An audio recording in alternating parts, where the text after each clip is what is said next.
이어서 대입 이야기를 좀 해볼게요. 대학은 어떤 전형을 통해서 입학을 하게 되신 건가요?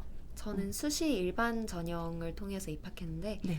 서울대 중어중문학과는 수시 일반을 통해서밖에 지금은 또 달라졌을 수도 있는데 저희 때는 수시 일반으로 전국에서 12명을 네. 모집을 했어서 네, 그렇게 그 전형으로 입학했습니다. 근데 지금 보면은 국제반에 있다가 결국은 이제 국내 대학 입시로 네. 마음을 바꾼 건데 사실 1학년 때부터 국내 대학을 목표로 차근차근 준비해도 굉장히 어렵잖아요. 네. 좀 극복한 방법이 있었을까요? 저는 오히려 좀 여러 분야에 관심을 갖고 도전을 했던 게 저한테는 고3 때 좀 진로 세팅에 더 도움이 되지 않았나라는 생각이 들어요. 저는 중국어를 굉장히 좋아했었는데 그래서 학교 수업 시간에 우연히 한시를 이렇게 접했었는데 그게 되게 재밌더라고요. 그래서 그 이후에 좀 혼자서 좀 더 공부해보기도 하고 스터디를 조직해서 한시를 공부해보기도 한 활동이 있었는데 사실상 그게 뭐 전혀 의미를 두지 않고 한 활동인데 그를 통해서 중어중문학과를 입학하고 싶다는 꿈을 좀 키우게 됐었거든요. 그래서 이렇게 오히려 좀 넓은 관심 분야를 갖고 꼭 이게 대학에 도움이 될까라는 생각보다는 좀 넓게 도전을 해보고 노력을 해보는 게 큰 도움이 되지 않았나라는 생각이 듭니다. 모두가 가장 힘들어하는 고3 때 심지어 이제 부모님과 떨어져서 기숙사 생활을 계속 하다 보니까 더 힘들었을 것 같긴 한데 고3 수험 생활은 좀 어땠는지 뭐 일상도 궁금하고 공부량이 어땠는지도 좀 궁금하고요. 좀 소개 좀 해주실 수 있을까요? 저는 사실 고3 때라고 고1, 2때와 공부량이나 습관이 크게 바뀐 건 없었던 것 같아요. 고1 때 찾은 저에게 맞는 방식을 토대로 고2 때는 좀 굳히기를 했었고 3학년 때는 이제 그걸 적극적으로 활용하고 좀 이제 성과를 내야 되는 시기다 보니까 저는 아예 하루 일과를 말씀을 드리자면 6시에 기상해서 전 사실 이게 좀 위생적으로 맞나 싶긴 한데 전 교복을 입고 잠들었거든요. 아침 시간에 그 준비 시간이 너무 아까워서 그만큼 간절했다는 거겠죠. 네. 그래서 교복 입고 잠들어서 아침에 일어나서 5분 만에 준비를 하고 나가서 아침 공부 시간을 확보를 하고 그 다음에 학교 일과 중에 수업을 잘 듣고 그 다음에 저는 수업 복습은 무조건 7, 8교시 내로 끝내려고 했어요. 왜냐하면 야자를 해야 되는데 그 시간 동안 좀 긴 템포로 유지하면서 공부를 할 수 있는 시간이 오히려 그때밖에 없거든요. 일과 중에서는. 그래서 그 시간 동안은 자신만의 공부 시간으로 확보를 하는 게 중요하다고 생각을 해서 7, 8교시 때 되도록이면 학교 수업 복습을 끝냈고 야자 때는 좀 긴 템포로 제가 계획한 방향대로 공부를 이어나가는데 좀 집중을 하고 무조건 12시가 되면 잤던 것 같아요. 오히려 그때는 좀 건강관리와 멘탈관리가 정말 중요했기 때문에 고등학교 2학년 때는 좀 정말 좀 건강을 박살내면서까지 공부를 했었는데 고등학교 3학년 때는 식후에는 친구들이랑 같이 산책을 하면서 이렇게 최소한이라도 좀 운동을 하면서 건강관리하고 좀 멘탈관리에도 집중을 했던 것 같습니다. 보면은 고등학교 3학년 되면 특히 여학생들 같은 경우에 체력적으로 좀 힘들어서 뭐 운동할 시간이 많지 않다 보니까 영양제나 뭐 그런 거 보충하는 친구들 많더라고요. 혹시 좀 그렇게 했었었나요? 저도 영양제 매일매일 챙겨 먹었고요. 그때는 정말 살기 위해서 먹는다 이런 느낌으로 먹었고 한창 체력이 가장 떨어졌을 시기가 있었는데 그때는 부모님께서 수험생용 한약 이런 것도 지어주셔서 먹었었습니다. 네.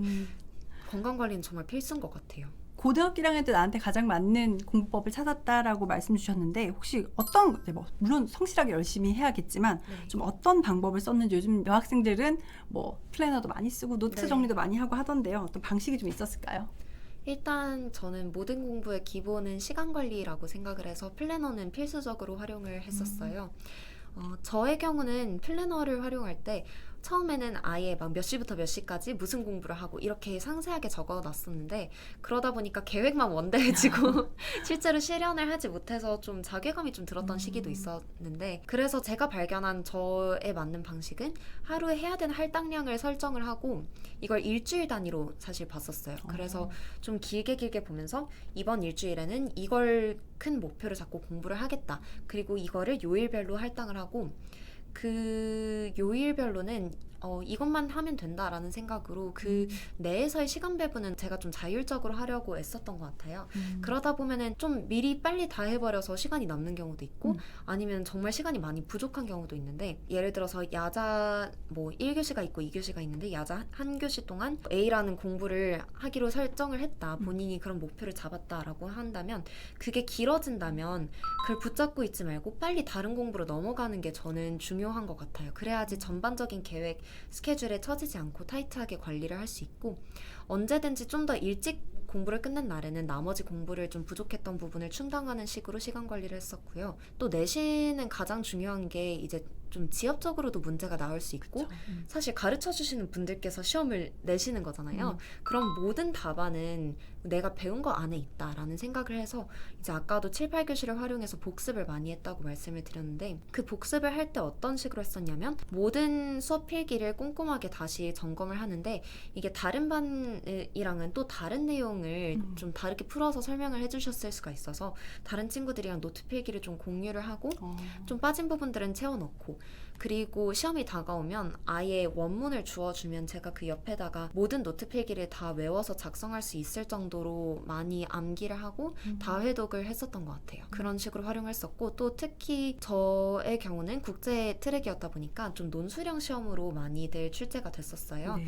그럴 때는 예상 시험 문제를 뽑아보고 그것을 위한 답안을 아예 실제 시험 답안에서 어떻게 적을 것인지를 처음부터 끝까지 다 타이핑을 하고 그거를 달달달달 외우는 식으로 하다 보면 그럼 시험 문제 실제로 비슷한 문제들도 많이 나오는 경우가 많고 내가 시험을 푸는 입장이 아니라 출제자의 입장에서 돼보는 거다 보니까 좀 다방면으로 생각할 수 있는 그런 기회가 되지 않았나 싶어서 그렇게 3가지 방법을 사용을 해서 열심히 해봤던 것 같습니다. 정말 열심히 수험생활 하신 것 같습니다. 네. 국제반에 계셨지만 결국은 이제 국내 대학으로 이제 진학을 하셨는데 참 궁금해요. 너무나 다른 커리큘럼인데 국내 대학 입시와 해외 대학 입시를 함께 준비하는 게 과연 가능한가 궁금하거든요. 어땠나요? 저는 사실 함께 준비하는 게 거의 불가능에 가깝지 않나라는 생각이 들었던 게, 일단 첫 번째로는 아까 말씀드린 것과 같이 준비해야 될 부분들이 너무나 다르다 보니까 왜냐면 이제 해외대의 경우는 내신뿐만 아니라 여러 활동들 그리고 인증시험들을 공부해야 되는데 그 인증시험의 양이 솔직히 좀 많이 방대해요. 대학교에서 한 학기에 걸친 그 내용을 좀 공부하고 미리 시험을 치는 것과도 마찬가지라서 그런 시험들을 준비하다 보면은 아마도 이제 국내대 입시랑은 조금 많이 방향성이 다르지 않을까 싶기도 하고, 또 두 번째로는 실질적으로 그 준비해야 되는 시기가 많이 겹칩니다. 그래서 원서를 써야 됐던 시기에 그게 한 2학기, 고3 2학기부터 진행이 되죠. 그런데 그때 저는 해외대 그리고 국내대를 같이 준비하려면 그 2개의 원서를 그 같은 시기에 준비를 해야 돼요. 그런데 워낙에 방향이 다르다 보니까 한국 자소서만 쓰기에도 너무 바쁜데 해외대까지 같이 준비한다라는 거는 저는 어려웠어요. 그런데 물론 이제 하려면 할 수도 있겠지만 조금 불가능에 가깝지 않을까라는 생각이 들어서 좀 선택을 해야 될 때는 확실하게 결단을 내리고 집중을 하는 게 오히려 입시에서는 좋은 성과를 거둘 수 있는 방법이라고 생각이 듭니다. 그래도 외국 대학을 진학하기 위해서 했던 활동이나 뭐 이런 것들은 다 활용할 수 있는 거죠? 대외 활동의 경우는 좀 생기부나 아니면은 자소서에 기재하기가 좀 어렵기 때문에 그런 대외 활동보다는 교내 활동들을 위주로 기재를 한다면 물론 도움은 될 수 있을 것 같아요. 지금 이 순간도 공부를 하고 있는 후배들을 위해서 조언이라든지 도움이 되는 말씀 한 말씀 남기신다면요. 네, 저는 수험생들 그리고 수험생 부모님들께 각각 따로 말씀을 드리고 싶은데요. 수험생 여러분들께서는 지금 아마도 끝없는 자기에 대한 불안과 그런 불확실 속에서 많이 힘든 나날을 보내고 있을 것 같아요. 그런데 한 가지 꼭 말씀을 드리고 싶은 게 이제 아까도 다른 분들께서도 말씀을 해주셨지만 도중에 자신의 진로가 바뀌는 경우도 있고 자신의 목표가 바뀌는 경우도 물론 왕왕 있습니다. 하지만 그럴 때 전혀 이게 내가 지금까지 해왔던 노력이 헛되이 되는 게 아니거든요. 성실히 노력만 해왔다면 이게 어떤 방식으로든 쓰임이 있을 거기 때문에 자기에 대한 확신을 조금 더 갖고 지금 당장 오늘과 내일 집중을 해서 열심히 노력을 한다면 그것은 언젠가는 크게 빛을 발할 거라고 생각을 합니다. 그리고 부모님들께는 사실 우리 아이가 할 수 있을까라는 그런 불안을 가장 많이 겪고 계실 분들이기도 할 것 같아요. 왜냐하면 아이의 능력을 좀 객관적으로 진단하기도 어렵고, 그리고 아이가 진짜 해낼 수 있을까라는 그런 불확신은 늘 가지고 있는 것 텐데, 그럼에도 불구하고 이제 수험생들 앞에서는 늘 할 수 있다고 다독여 주시고, 이제 부모님부터가 굉장히 강하게 믿음을 가지고 계셔야지 그 밑에서 부모님만 바라보고 공부하는 수험생들도 흔들리지 않고 자신의 길을 잘 갈 수 있다고 생각을 하거든요. 그래서 부모님들께서도 큰 믿음을 가져주시고, 그리고 우리 아이가 끝까지 잘 해낼 수 있도록 그렇게 용기를 북돋아 주셨으면 좋겠습니다. 네, 늘 좋은 결과가 있기를 응원하겠습니다. 네, 오늘 너무 좋은 말씀 주셔서 감사하고요. 연속으로 두 학생을 만나봤어요. 전국 단위 자사고를 졸업한 두 학생을 만나봤는데요. 오늘 남겨주신 많은 조언들이 수험생 여러분들에게도 정말 큰 도움이 되었으면 좋겠습니다. 오늘 나와주셔서 감사합니다. 감사합니다. 시청해주신 여러분 감사합니다.